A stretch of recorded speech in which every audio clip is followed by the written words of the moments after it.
Bonjour à toutes et bonjour à tous. Nous avons le plaisir d'avoir parmi nous un journaliste britannique, Nassim Ahmed, qui intervient de Londres.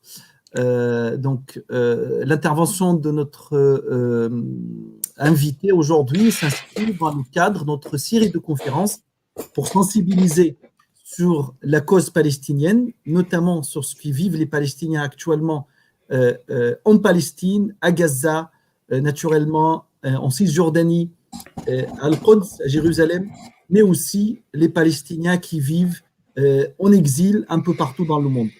Donc, Nassim, thank you very much for being with us today. Thank you for inviting me. Thank you. Glad to be here.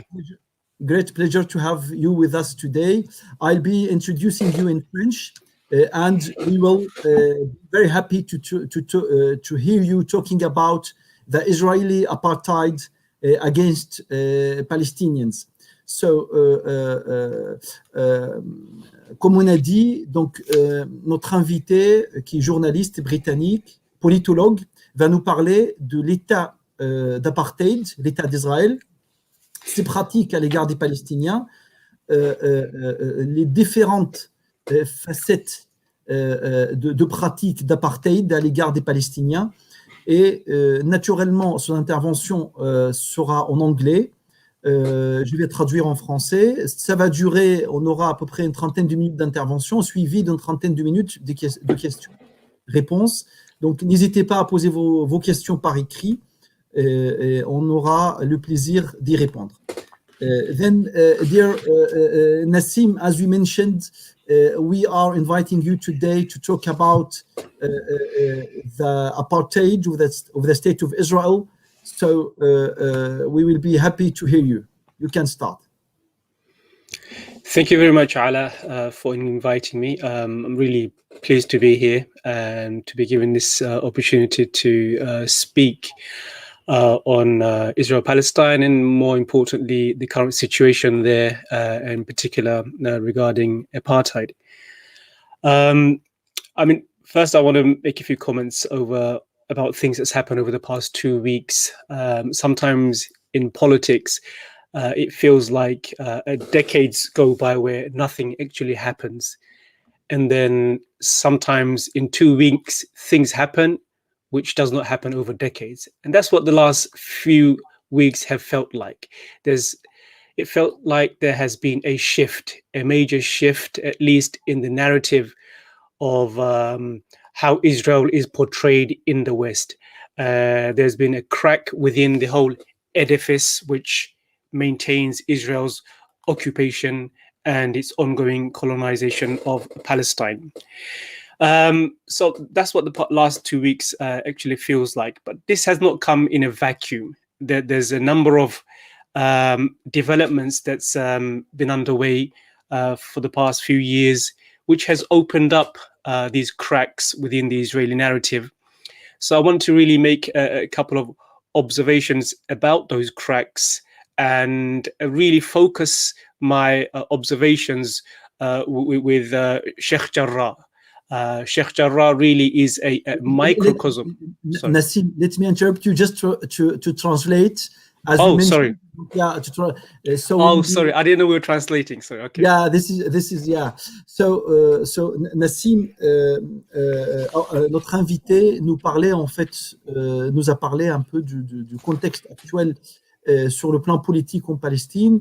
Il dit effectivement, des fois, malgré la présence de l'occupation et de l'oppression que subissent les Palestiniens, des fois, on a tendance d'oublier cette occupation, alors que ça dure depuis une centaine d'années, et des événements qui peuvent surgir par-ci, par-là, tels que la dernière guerre qu'on a vécue, les derniers massacres qu'on a vécus, nous rappellent véritablement l'existence de cette occupation et de l'oppression que subissent les Palestiniens. Go on, Nassim. Yeah, so Sheikh Jarrah really, as I said, is a microcosm of the Palestinian Nakba and also the way Israeli apartheid is playing out for the Palestinians. Here you have a man so let's go back to what happened. You had an American man American person by the name of Jacob Fauci, who many of us would have seen the video of trying to steal the property of a family in Sheikh Jarrah. And he famously said, if I don't steal it, someone else is going to steal it. So that really incident highlighted much of really the ethnic cleansing that's been underway in Palestine for the last 7 decades. Carry on. Yeah. So, Nassim nous rappelle que effectivement le contexte de Sheikh Jarrah, de ce quartier palestinien, qui était en quelque sorte l'un des éléments déclencheurs de ce contexte aujourd'hui en Palestine, c'est que ça nous rappelle en fait ce qui se passait dans les années 30, dans les années 40, lorsque l'État d'Israël a été créé à l'intérieur de la Palestine, où des Palestiniens ont été obligés à l'exil sous le coup des massacres et de nettoyage ethnique qui étaient exercés. Et il nous rappelle que ce qui se passe à Sheikh Jarrah, c'est véritablement ce qui s'est passé il y a 40 ans, il y a 50 ans, 60 ans, et que la vidéo que vous avez circulée, où il y a un juif américain qui dit à Sheikh Jarrah, à l'une des propriétaires, il faudrait que vous partiez d'ici, et que si c'est pas moi qui va prendre votre maison, c'est quelqu'un d'autre qui va le prendre. Donc, ça nous rappelle la mentalité de cette occupation, de ce nettoyage ethnique exercé en Palestine. So, as I mentioned, that incident highlighted all the main components of the Nakba being played out. You have an American man who's come to Palestine, occupied East Jerusalem, to expel a native Palestinian through violence, stripping them of their basic rights, a clear display of racism and legal impunity, and also religious fanaticism. What you had in that second was really a clip of the ethnic cleansing in real time that we've been seeing for many, many decades. Yeah.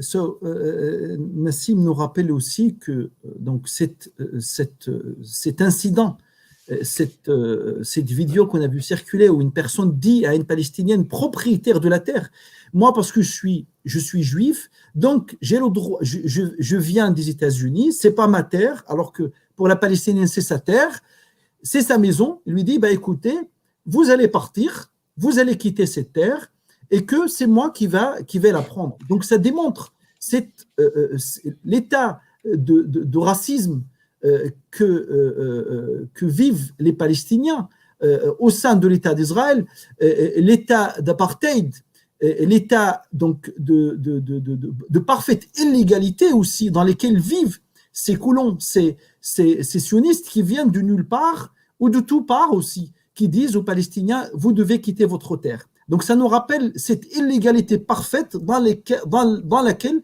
vivent aussi ces colons israéliens. So who are these families in Sheikh Jarrah? The Al-Kurd family, for example. They are the victims of the Palestinian Nakba, the Israeli ethnic cleansing in 1948. 750,000 Palestinians, half of the 3/4 of the Palestinian population were forcibly expelled by Zionist militias. And they settled in East Jerusalem. East Jerusalem, which at the time was under the rule of the Jordanian kingdom. They were granted this house with the 28 other refugees, 28 other refugee families. But of course, Israel came and occupied East Jerusalem again in another wave of ethnic cleansing, which led to 300,000 Palestinians being expelled. And this changed the fate of the families who settled in Sheikh Jarrah, who were also ethnically cleansed from Israel in 1948. Yeah. Donc, Nassim nous rappelle que véritablement aussi le contexte de Sheikh Jarrah, il est tellement représentatif de ce qui s'est passé en Palestine durant les 70 ou les 80 dernières années, depuis le projet sioniste en Palestine, c'est que ces gens-là, pour certains d'entre eux, c'était des réfugiés qui vivent au quartier Sheikh Jarrah, qui ont été expulsés de leur ville et village d'origine dans les années 40,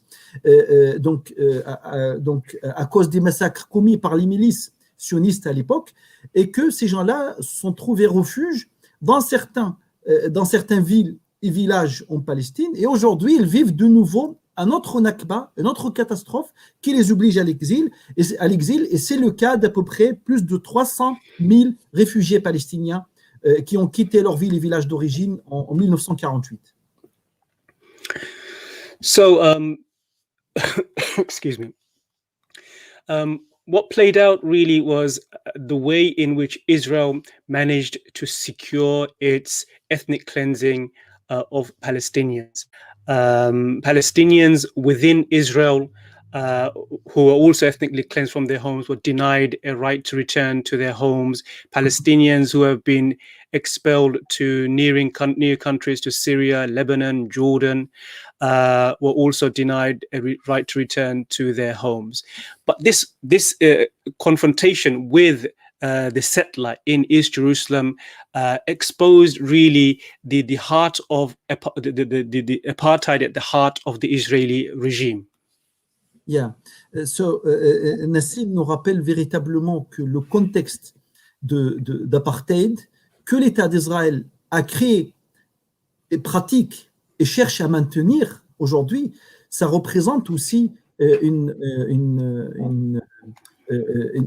facette de cet État sioniste qui est basé sur le racisme, la discrimination et l'expropriation des terres des Palestiniens pour les donner à d'autres personnes qui viennent d'un peu partout dans le monde et au mépris du droit international, au mépris des droits des Palestiniens qui sont réfugiés, qui attendent leur retour dans leur pays. So, under international law, East Jerusalem is occupied territory. Israel has no right to govern or impose its jurisdiction on East Jerusalem. But Israel claims sovereignty over that territory. And it has a number of laws with which to which favors Jews over non-Jews, which privileges Jews over non-Jews. So, for example, it has a law which allows Jews, for example, to settle in any part of East Jerusalem, historic Palestine, in settlements and whatnot. But it will not give the same right to Palestinians living in East Jerusalem, Palestinians also who are living in Israel. So, for example, Israel has a term called present absentees, which means that Palestinian citizens of Israel are referred to as present absentees. They have homes in Israel which they are not allowed to return to. They have no means, legal recourse with which to return back to their homes within Israel itself, which even though they are citizens of Israel. Despite that, a Jewish person from America can come to occupied East Jerusalem and claim rights to a house which belong to a Palestinian. So here you have a clear example of the discrimination between a Jew and a non-Jew being played out in Sheikh Jarrah. Yeah. Nassim nous rappelle aussi cette discrimination exercée et j'ai envie de dire légalisée par l'État sioniste qui consiste à discriminer les habitants israéliens, les citoyens israéliens. Car comme vous le savez, il y a des Palestiniens qui vivaient en Israël dans les années qui sont dans ce qu'on appelle aujourd'hui l'État d'Israël, qui sont originaires de la Palestine de 48, qui ont la nationalité israélienne, mais qui n'ont pas les mêmes droits. Il nous rappelle aussi que selon le droit international, les conventions, donc les résolutions des Nations Unies, Jérusalem est occupée et n'a pas à être sous le contrôle des Israéliens.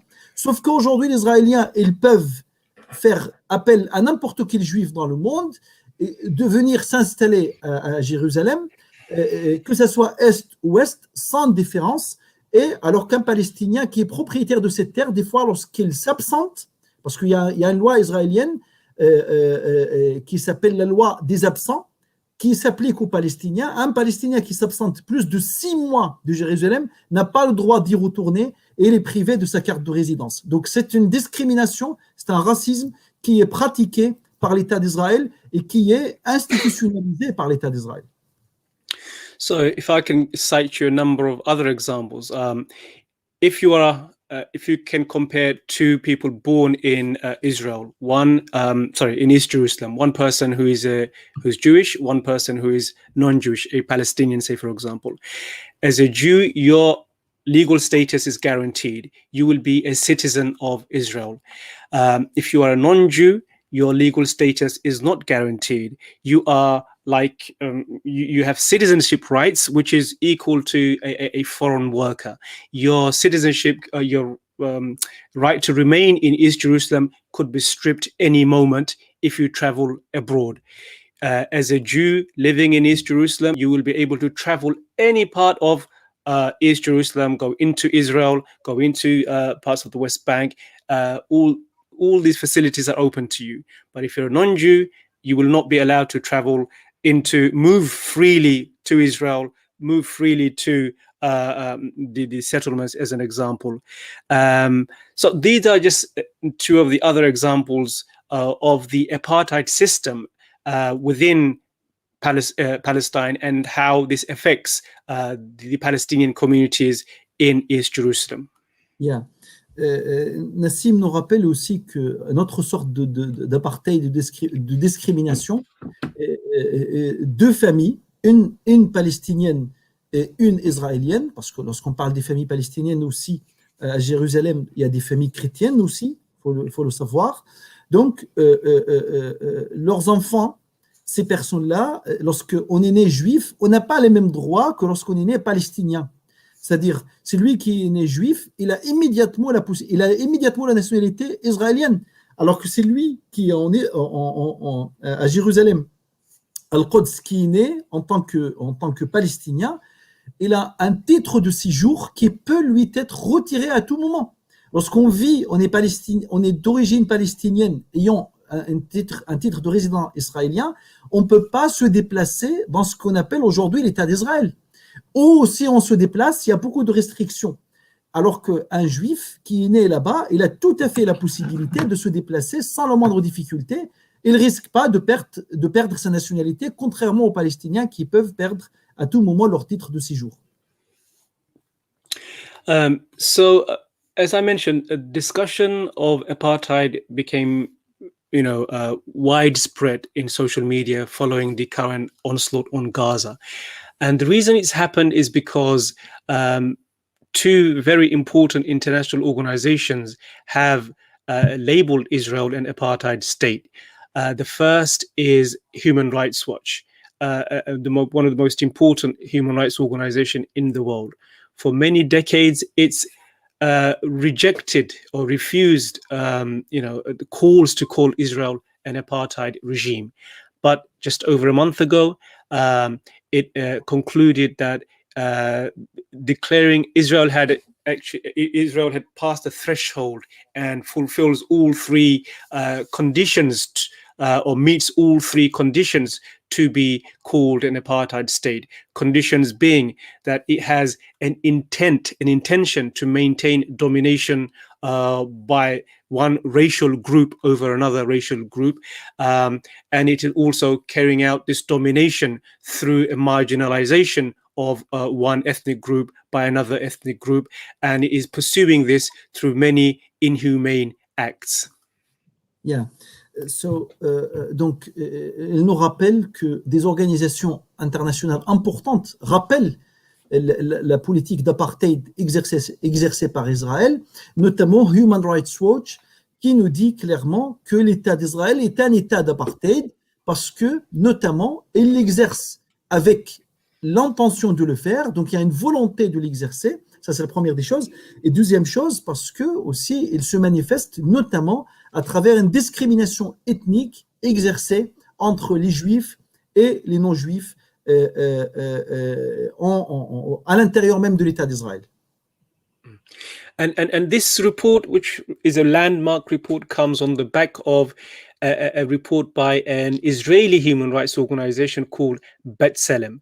In a position paper, B'Tselem, some 4 months ago, it described Israel an apartheid state, and it said that Israel was promoting and perpetuating Jewish supremacy between the Mediterranean Sea and the Jordan River. And this came in the back of a UN report on 2000 a few years ago, which also concluded that Israel has established an apartheid regime that dominates the Palestinian people. Yeah. So, elle nous rappelle aussi, Nassim, les rapports rédigés par une association donc israélienne pour la paix qui s'appelle B'Tselem, qui a constaté également à travers ses rapports cette politique volontaire exercée et institutionnalisée par l'État sioniste afin de discriminer les juifs des non-juifs. Elle nous rappelle aussi que des rapports des Nations Unies ont été rédigés dans ce sens, qui dénoncent cette politique d'apartheid exercée par l'État d'Israël. So when the last onslaught on Gaza happened, this enabled many people to feel confident, activists, politicians, to feel confident that a threshold had been crossed. B'Tselem, Human Rights Watch, the UN provided the platform to describe and denounce Israel as an apartheid state and normalize this description within the mainstream media, from the New York Times to the Guardian to politicians in the US Congress. Apartheid Israel was being used by all sections of society on Twitter, on Facebook. So to me, this showed that those reports had allowed for the normalization of a way of speaking about Israel, which would have been very difficult before the latest onslaught on Gaza. Yeah.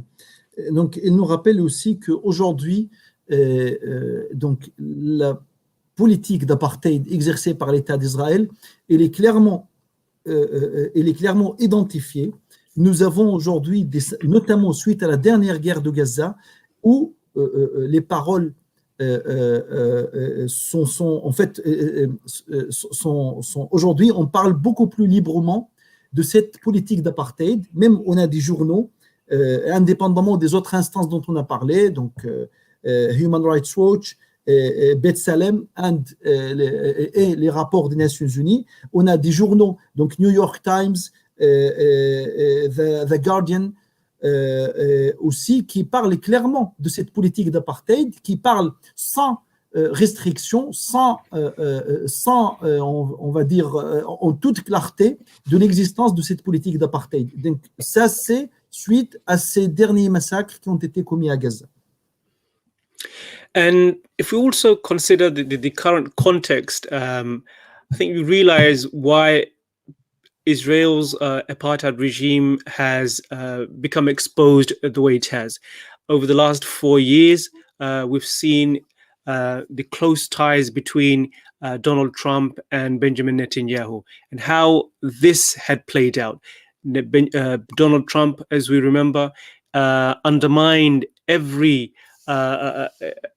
aspect of international law and allied with the most far-right extreme sections of Israeli society in giving away Jerusalem, in giving Golan Heights to the Israelis as well. Not to mention, of course, closing the Palestinian embassy, closing down UNRWA, and constantly attacking the Palestinians. And also, it came on the back of a global movement, the Black Lives Matter movement, which created an awareness and a consciousness about structural racism in societies around the world. And of course, within the US Democrats, who have shifted with the election, or with the election of a group of politicians known as the progressive blocs, Ilhan Omar, Rashid Tlaib, and a number of others. The Democrats have also shifted their language and the position on speaking about Israel. So these global trends have also enabled a discussion about Israel and Israeli apartheid, which did not exist before. Yeah. Elle nous rappelle, Nassim, que les politiques d'apartheid exercées par Israël sont beaucoup plus visibles aujourd'hui parce que, naturellement, l'État d'Israël, avec le soutien inconditionnel qu'apportent les États-Unis, mais notamment à l'époque de Trump, notamment à travers le transfert de l'ambassade israélienne à Jérusalem, notamment à travers certains privilèges que Trump a accordés à l'État d'Israël, en leur donnant vraiment une carte blanche pour faire tout ce qu'ils veulent, et en s'abstenant aussi de la part de la politique de Trump de dénoncer l'apartheid, le racisme et la discrimination exercée par l'État d'Israël. Donc, Netanyahou et le gouvernement israélien a profité de ça, de ce contexte de la présence de Trump, pour accélérer et accentuer leur politique d'apartheid et la rendre plus visible. Mais aussi, sur le plan de ce qui se passe aux États-Unis aussi, donc les démocrates, auprès des démocrates, il y a certaines voix qui se sont levées pour dénoncer justement ouvertement, chose qui est rare auprès des Américains, pour dénoncer clairement la politique d'apartheid israélienne, donc notamment à travers la présence de certaines femmes d'origine musulmane parmi les démocrates qui ont dénoncé la politique, clairement et ouvertement, la politique d'apartheid exercée par l'État d'Israël. And over the years, when people spoke about Israeli apartheid, it was always assumed that they were talking about Gaza and the West Bank. But this current aggression has clearly shown that really the discrimination and apartheid goes deep within 1948 Palestine, deep within Palestinian communities who remained in Israel. So during the 2 weeks of violence, we had Israeli commentators who described attack of Jewish far-right groups on Palestinian citizens of Israel as a pogrom. This is how they described it, as a pogrom. They described, for example, Jewish commentators, Israeli commentators, they said that what was happening within Israel with the Palestinian community was like civil war. So this is kind of language which was never used before to describe the situation within Israel itself. And the Palestinian community, an umbrella organization, fearing the uprising and the backlash from right-wing Israeli mobs, they have called on the international community for protection. That's the current situation in Israel today. And up till now, hundreds of Palestinian citizens of Israel have been arrested for showing solidarity with the Palestinians in Gaza, in East Jerusalem, in the West Bank, and unified all of Palestinians in a way that has never happened before. Okay. Donc, notre invité nous rappelle que ces derniers événements ont démontré aussi, notamment à travers le soulèvement des Palestiniens portant la nationalité israélienne, donc en 1900, donc qui vivent en ce qu'on appelle aujourd'hui Israël, la Palestine occupée en 1948. Donc, ça nous rappelle que l'apartheid ne concerne pas que ce qui se passait à Gaza et ce qui s'est passé en Cisjordanie, mais ça concerne aussi, et Al-Quds naturellement, ça concerne toute personne qui n'est pas de confession juive, qui vit dans l'État d'Israël, à tel point que même certains journalistes israéliens ont dénoncé cette politique d'apartheid, de racisme et de discrimination exercée à l'égard des personnes non juives, pardonnez-moi, vivant en Israël. So as we speak, Palestinians are being arrested all across Israel. But I want to end really conclude by saying that the last 2 to 3 weeks has undermined the entire Israeli narrative. Israel has lost control of its narrative, which it needs to maintain its settler colonial apartheid regime. We are seeing people who would never use words like apartheid, who would never use settler colonialism, who would never use occupation, using them in a way they've never done before. So I think, we, at least on the narrative front, we've turned a corner, and I think that politicians, even though they are slow to react, the public mood across the world, including in the Arab countries and of course in the West, is with the Palestinians. We saw here in the UK, for an example, 200,000, more than 200,000 people protesting in London and of course in many other cities, whereas only 1,500 people turned up for a protest in support of Israel. So the contrast within civic groups, within the populations around the world, is clearly on the side of the Palestinians, and this is this no doubt will continue. Yeah. Donc, Nassim nous rappelle que effectivement les derniers événements constituent un tournant quant à la façon dont Israël est vu et perçu par les Européens et dans le monde entier. Sa version qu'il maintenait pendant des années comme étant un État démocratique, un État qui cherche à vivre en paix avec ses voisins, c'est une version qui n'est plus aujourd'hui crédible. C'est une version mensongère. Et même les politiques, les journalistes qui n'osaient pas critiquer Israël, même en cachette, aujourd'hui dénoncent ça clairement, à tel point que on assiste à une tendance de soutien aux Palestiniens et à leur cause qu'on n'avait pas vécu avant. Et il nous a cité que récemment, à Londres, par exemple, il y avait une manifestation de 200 000 personnes qui ont manifesté au soutien des Palestiniens, alors que celle qui était organisée au soutien de l'État d'Israël n'a pas réuni quelques personnes.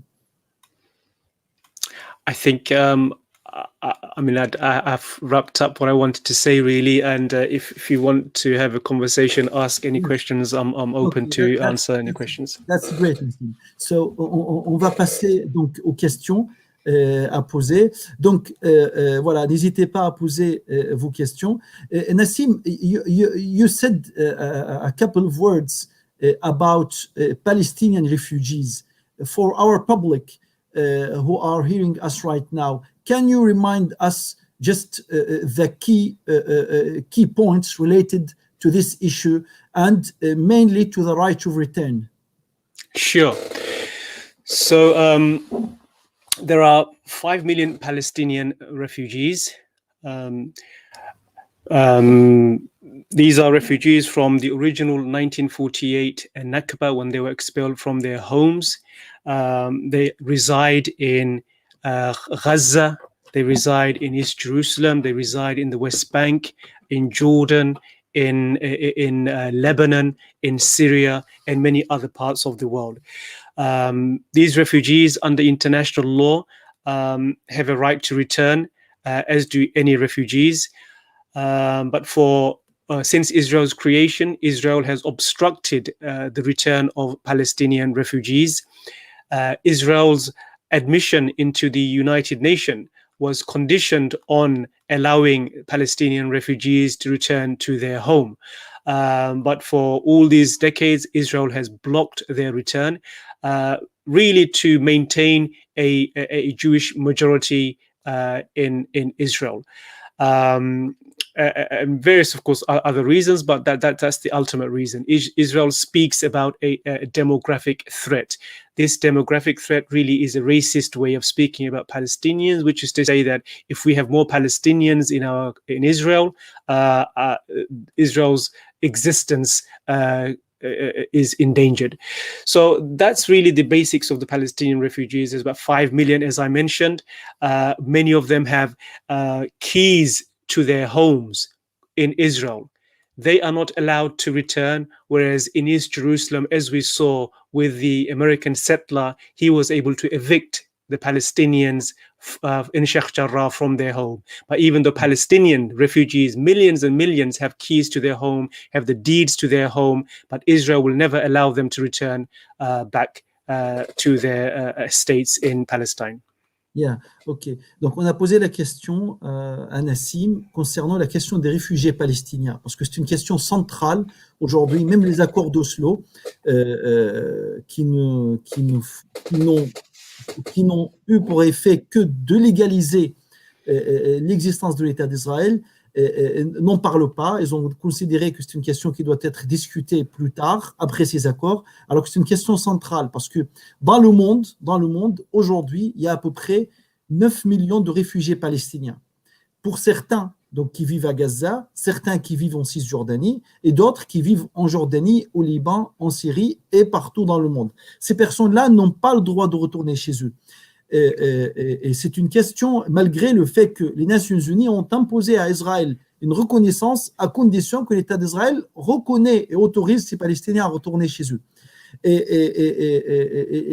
ce qui est dramatique dans le contexte, c'est que Nassim nous rappelle qu'un juif américain qui vient de Texas, qui n'est même pas né dans cette terre, qui ne connaît même pas cette terre, a la possibilité de venir de là-bas, d'expulser une famille palestinienne, comme ce qui s'est passé à Sheikh Jarrah, alors que le Palestinien qui vit dans des camps de réfugiés depuis plus de 60 ans, ou voire plus pour certains, qui a la clé de sa maison en Palestine, n'a pas le droit de retourner chez lui.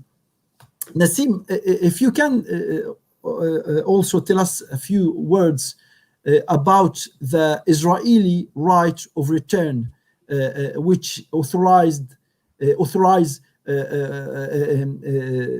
Jewish from all over the world to come to Palestine and to stay in Palestine, while Palestinians do not have the right to return to their homes. So can you tell us a few words about this right of return reserved to Jews coming from anywhere in the world? Yes. So after the creation of the State of Israel, Israel passed a number of basic laws, which is like constitutional principle. One of the basic law is that the law of return. This law of return allows Jews from all over the world to automatically be granted citizenship within Israel. So what that means is that an American Jew, a European Jew who has never been to Israel, who does not have ancestors in Israel, can automatically be granted citizenship. He can fly from here straight to one of the settlements in the occupied West Bank, in East Jerusalem, anywhere which Israel controls, and have a house to live in. Whereas Palestinians who have been expelled from their homes,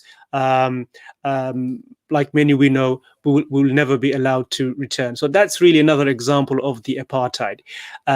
On top of that, Palestinians within Israel itself, they will not be allowed to return to their original home from which they were expelled in 1948. So remember, many Palestinians left their homes, but they went to other parts of what became Israel, other towns. But even though they also have the deeds to their homes, even though they have the keys to their homes, even though they are Israeli Palestinian citizens of Israel, they still are not allowed to return back to their home. So this is Palestinian citizens of Israel.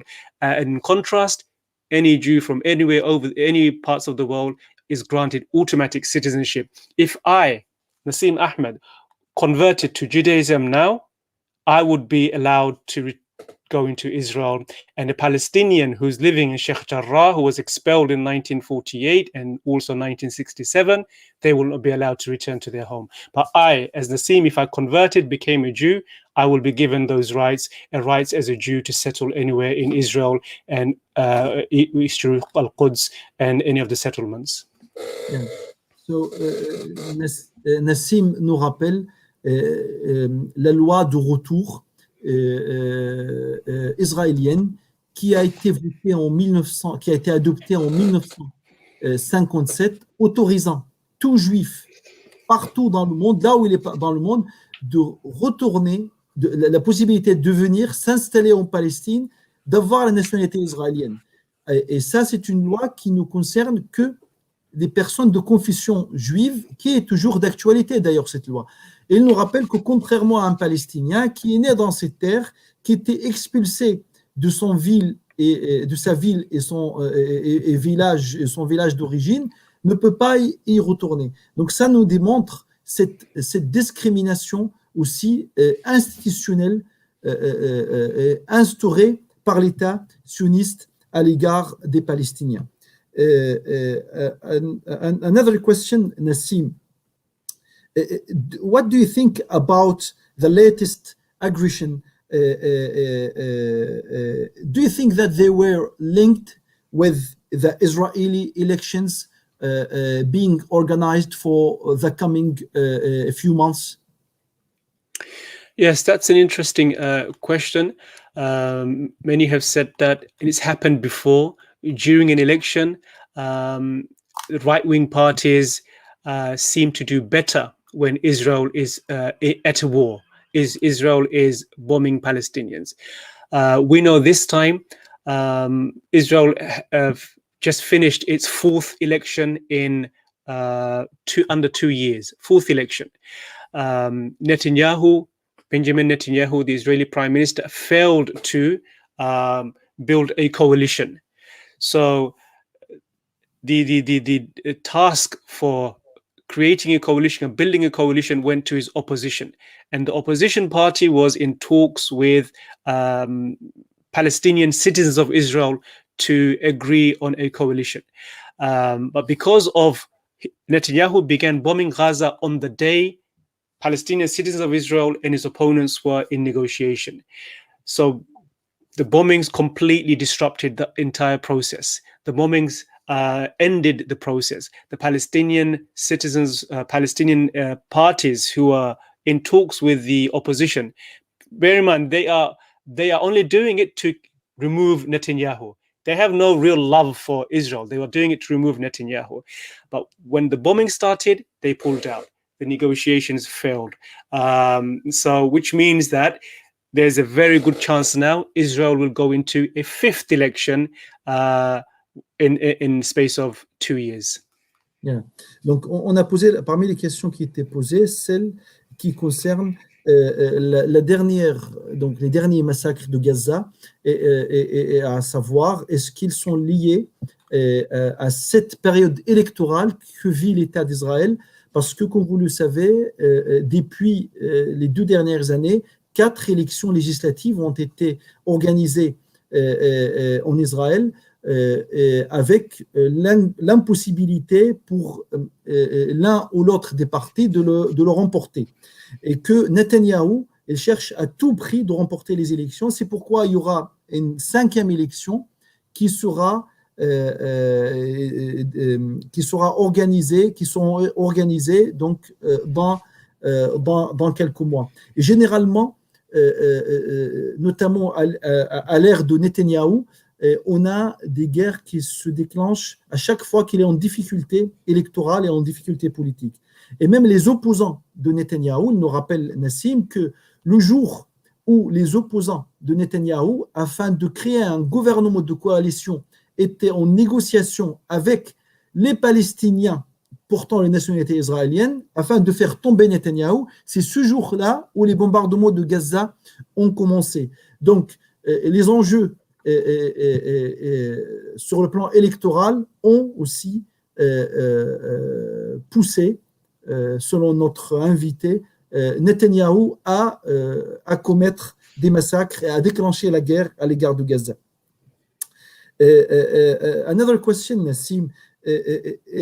According to what has happened in the last few weeks within the Palestinian society, Palestinian from East Bank, from Gaza, from Palestine 1948, do you think that it is, can you see through that a start or a beginning of a Palestinian unity? I think so. As we know, for many decades, one of the main policies of Israel has been to fragment and divide the Palestinian communities. Palestinian communities have been divided into many political blocks, many geographical blocks. Geographically, 2 million Palestinians are in Israel now. Nearly 2 million are in Gaza. Just under 3 million are in the West Bank, and over 5 million are in the diaspora. So in total, 13 or so million Palestinians. They've all been divided in some form or shape or form. Ideologically as well, Israel had pursued a policy of division, divide and conquer. Throughout history, we've seen Israel dividing secularist against Islamist. It's used Islamist against secularist when it suited Israel's needs. So Israel's done that throughout history.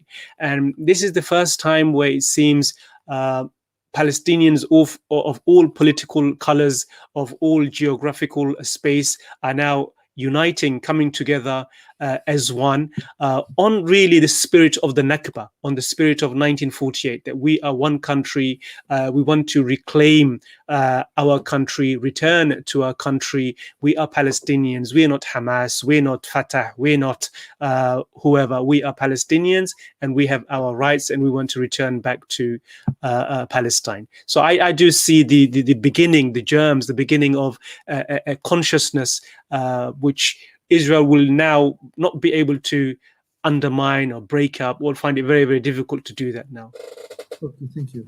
Il y a une question qui concerne en fait les derniers événements, notamment ce qui s'est passé en Palestine 48, donc ce qu'on appelle aujourd'hui Israël, donc avec ce soulèvement populaire.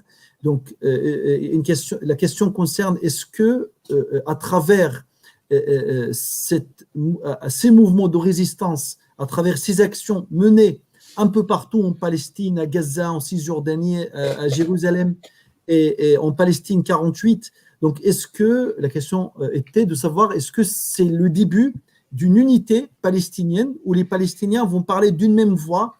Et donc, la réponse était oui, effectivement, parce que notre invité disait que Israël a tout essayé pour diviser, pour effacer aussi l'identité des Palestiniens, notamment ceux qui vivent en Palestine 48, qui portent la nationalité israélienne, sauf que ces gens-là, à travers ces événements, ils ont rappelé qu'ils n'ont jamais oublié qu'ils sont palestiniens et que pour eux, ils sont palestiniens, ils font partie de la Palestine et qu'ils le seront toujours. Donc on ne parle plus, comme les médias veulent le dire, de Hamas, on ne parle plus de Fatah, on parle plus de groupes de résistance, on parle plus d'islamistes, démocrates ou autres, on parle d'un peuple palestinien, ce qui est pour notre invité une importante évolution sur la façon dont la crise en Palestine est gérée. Nassim, another question. How do you see the normalization of the relations between some Arabic states and Israel? And what do you think that this new context how will it affect the Palestinian resistance and the Palestinian and the future of Palestinians? I think normalization, Tatbir, was really an effort to break up the Palestinian issue, to make it seem as though the Palestinian issue did not matter anymore, bypass the Palestinian issue. This was, of course,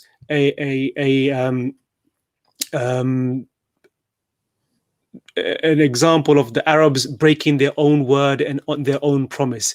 The Arab countries, Saudi Arabia, the UAE, they all signed what was known as the Arab Peace Initiative, where they would only recognize Israel, normalize relations with Israel once Israel ends occupation of Palestine and grants Palestinian statehood. So first and foremost, they went against their own pledge. Second of all, they tried to make it show the Palestinian issue did not matter. The region had changed. Issues to do with Iran, to do with fighting against Ikhwan al-Muslimin, the Brotherhood, and also other economical issues. For the people who signed the normalization deal, it was as though the Palestinian issue really was right at the bottom. It did not matter anymore.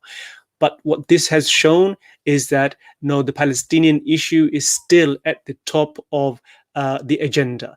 It may be quiet at some periods, but essentially the core of the rift within the Middle East is the Palestinian issue. And I think the last 2 weeks has shown that the sentiments that came out from the Middle East, from even the countries that made alliances with Israel, is overwhelmingly in support of the Palestinians. Around the world, you know, there's so many hundreds of thousands who went into protest in support of the Palestinians. If anything, it shows that there is no way of creating peace and justice within the Middle East unless and until you solve the Palestinian issue. It doesn't matter how much money you throw at the Palestinians. It doesn't matter how many normalizations take place with the Israelis. Until you address the core of the Israel-Palestinian issue through justice and equality, there is no way to end the instability and the conflict in the Middle East. Yeah. Donc, l'une des questions qui était posée aussi, c'était de savoir si la normalisation des relations entre Israël et certains pays arabes, en citant l'exemple donc des Émirats, Bahreïn et bientôt donc l'Arabie Saoudite et même Oman, est-ce que cette normalisation quelles sont les conséquences de cette normalisation sur la cause palestinienne et sur les Palestiniens? Donc, il nous rappelle que malheureusement, ces pays, lorsqu'ils ont cherché à normaliser leurs relations, ils croyaient que la priorité aujourd'hui n'est plus de combattre l'État d'Israël, n'est plus la cause palestinienne, mais c'est l'Iran, c'est combattre les frères musulmans, combattre les soulèvements populaires dans les pays arabes, c'est ça la priorité, et que la cause palestinienne n'est qu'une question secondaire.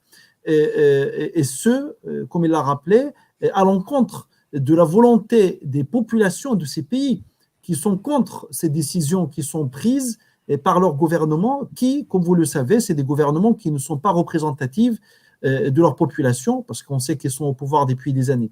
Donc, sauf qu'il nous rappelle que cette dernière guerre, avec les manifestations organisées de soutien de toutes sortes, organisées donc pour soutenir le peuple palestinien, ont démontré que la cause palestinienne reste la cause principale, reste le point principal sur les agendas des populations, des hommes et des femmes libres dans le monde. Ok. Est-ce qu'il y a d'autres questions? We are looking if there's any other question, Nassim.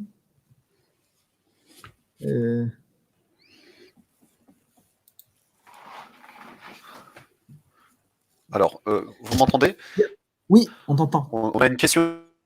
On imagine que l'État colonialiste, donc qui s'appelle Israël, est au courant de ce changement d'opinion du monde au niveau de l'opinion publique et au courant des différentes enquêtes contre lui depuis 2014. Comment comptent-ils y répondre? Quelle est leur stratégie? D'accord. Ok.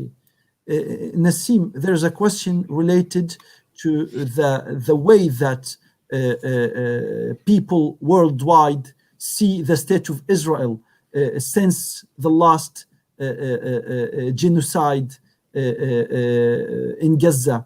So people, we have seen, all of us have seen that. So what do you think that the way that Israel will respond to this bad image given worldwide just after this genocide in Palestine? So how do you think that they will deal with this issue? So they will worldwide, we will not keep this bad image about Israel? That's a really good question, an important question. If you remember in 2008-9 war, Operation Cast Lead, I think it was called, Israel's reputation was really bad. It plummeted in the international community.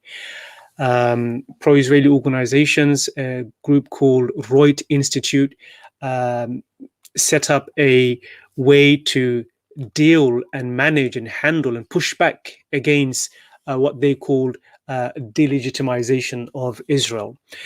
What we saw over the last 2 weeks is a form of delegitimization or really criticism of Israel, which to my mind, as we know, is unprecedented.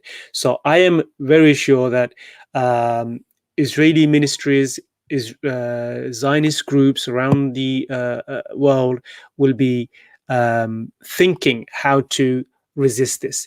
And one of the ways they will resist this and oppose this is to do what they've been doing for a number of years now, which is to suppress criticism of Israel through definitions of anti-Semitism. One of the movements in Europe right now is efforts to equate criticism of Israel with anti-Semitism.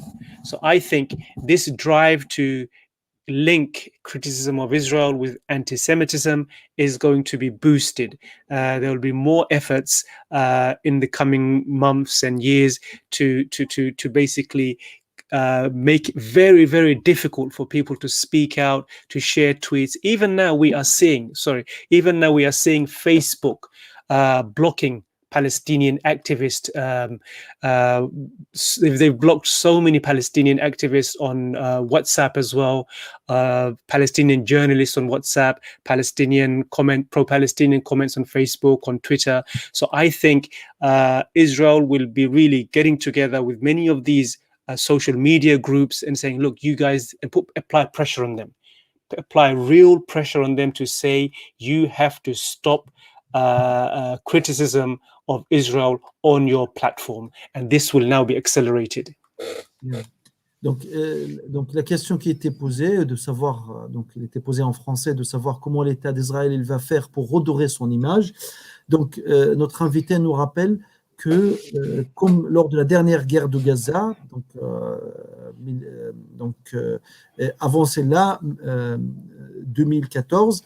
L'État d'Israël, après l'image d'Israël a été vraiment durement touchée, et du coup ils ont mis en place des instances, des organisations justement pour redorer leur image. Et ces organisations avaient pour finalité de considérer que toute sorte de critique à l'État d'Israël est de l'antisémitisme.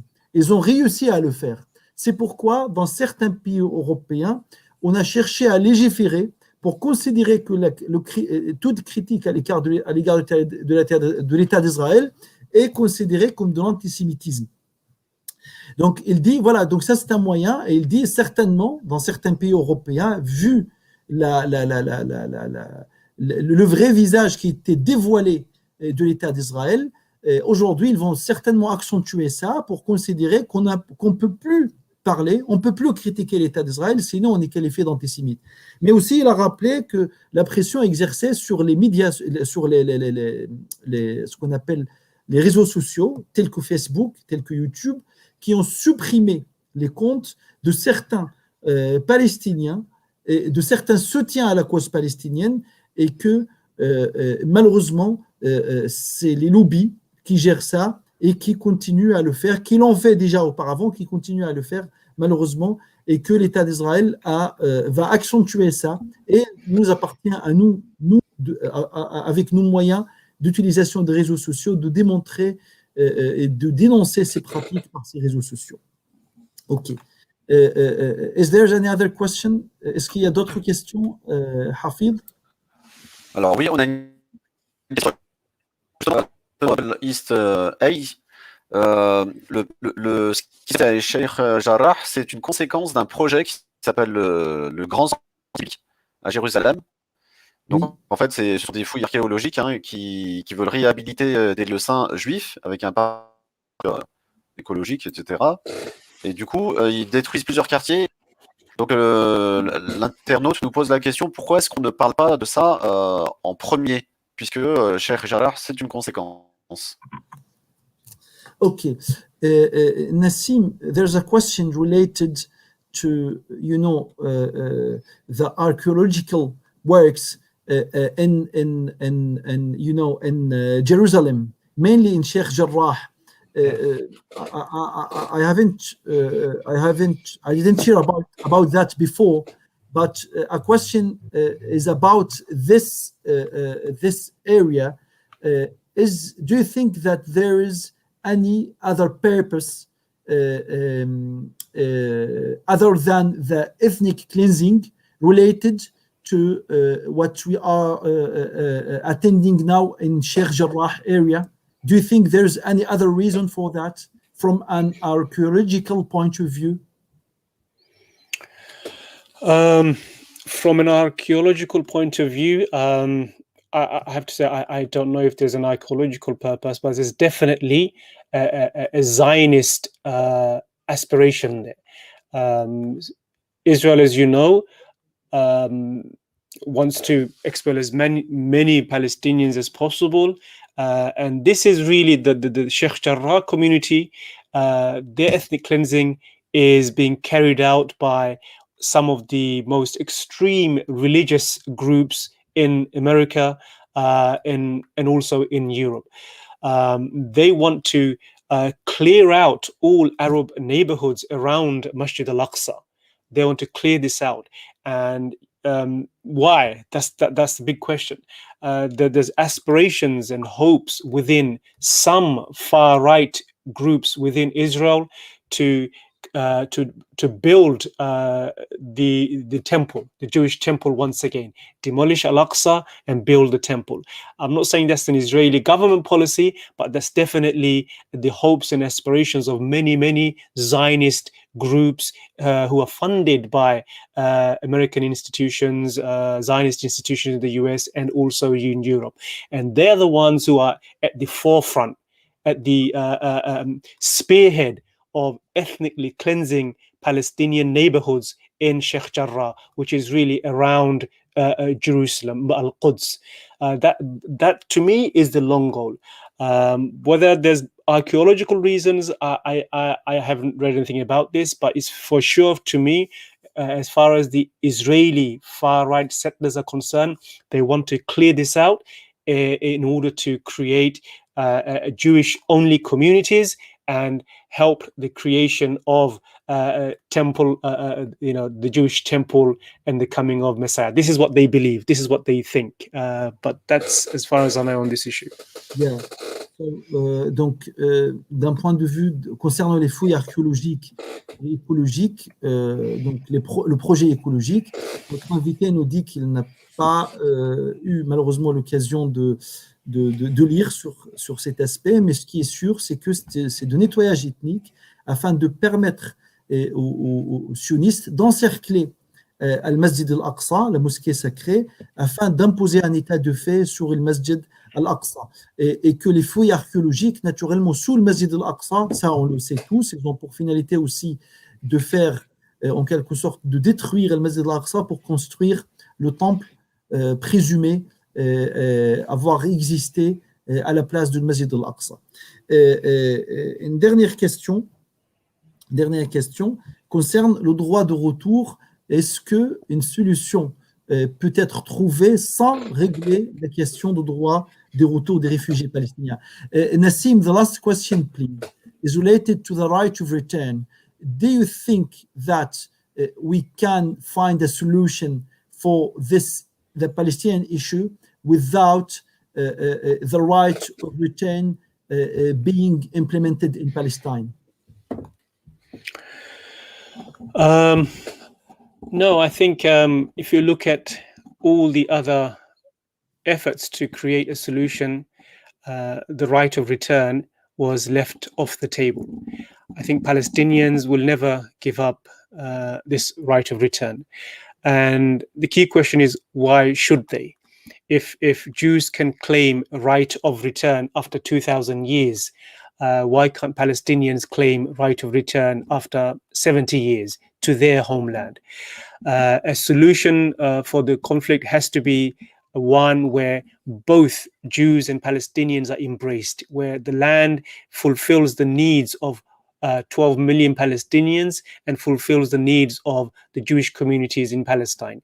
So that would be the only solution. A political solution has to reflect the needs of the people on the ground, the rights of the people on the ground.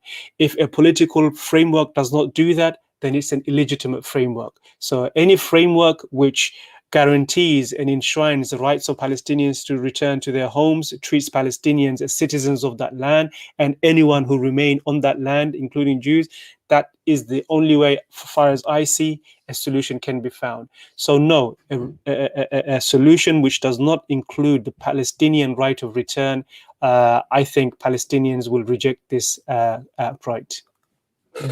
Donc, l'une des questions qui était posée concernant le droit de retour des Palestiniens, car comme vous le savez, c'est une question centrale. L'État d'Israël refuse le retour des Palestiniens parce que pour eux, ça les crée un contexte de déséquilibre démographique où ils savent que le retour des Palestiniens qui vivent, des réfugiés palestiniens vivant un peu partout dans le monde, ça va donc jouer en faveur des Palestiniens parce qu'il y aura plus de Palestiniens que d'Israéliens. C'est pourquoi l'État d'Israël, à un moment donné, il a voulu que l'État d'Israël soit considéré comme un État juif, rien que pour les Juifs. Donc, notre invité nous dit clairement que sans que le droit de retour des Palestiniens garanti par les conventions de Genève et de La Haye, garanti par les résolutions des Nations Unies, sans qu'elles ne soient respectées et appliquées, il n'y aura pas de justice en Palestine et il n'y aura pas de solution au sujet de la cause palestinienne. Donc, Nassim, thank you very much. Thank you. Great to be here. Really happy. We are really happy and to be with you, and we hope that we can have you more and more with us in the near future. I would be very happy to join you. I'm really grateful you've given me the opportunity. I hope whatever I've said has been of some use to you, everyone listening, and hopefully I see you all soon. Bi'idhnillah. Thank you very much, Nassim. Thank you very much. Barakallahu fiqh, and see you soon. Donc, merci à tous et à toutes d'avoir assisté à cette conférence avec nous. Donc, on remercie notre invité à qui on a dit qu'on espère avoir le plaisir de l'avoir parmi nous très prochainement.